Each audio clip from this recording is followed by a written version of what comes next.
when an airplane crashes and we lose 200 people, it makes the news. It could result in all kinds of things like shutting down an airline, for example, or shutting down the 737 Max, right? Mm-hmm. Because we lost 200 people all at the same time. However, what doesn't make the news is things like, and I've done the math on this, and by the way, these aren't my numbers; these are the government's numbers.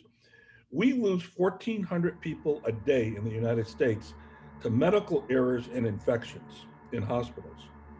1,400 are going to die today on average, and that never gets mentioned because it's spread out. It's Uncle Joe in Seattle.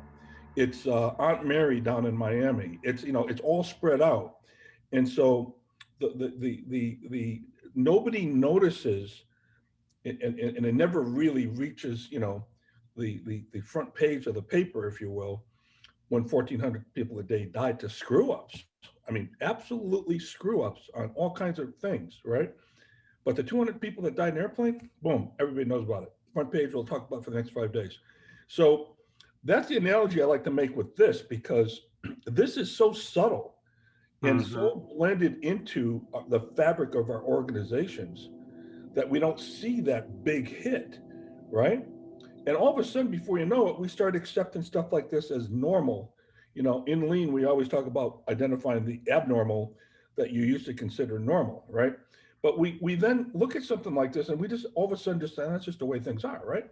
Because I can't go grab a jet engine and fix it, right? I've got nothing really to do in that regard.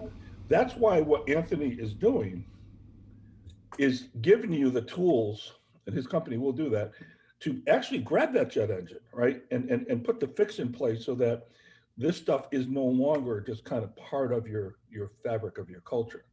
So anyway, I just thought I'd throw that Yeah. analogy out because it's frustrating to me that people don't see this, but then again, they may be going through grief too, right? Right. And I Yeah. really like what the term, the phrase you use there, right? It's subtle and it becomes the normal, right? Because it is Yeah. so subtle, right? It almost becomes the fabric of the organization, as you mentioned it. So Right. yeah, no, I appreciate those comments, Mark.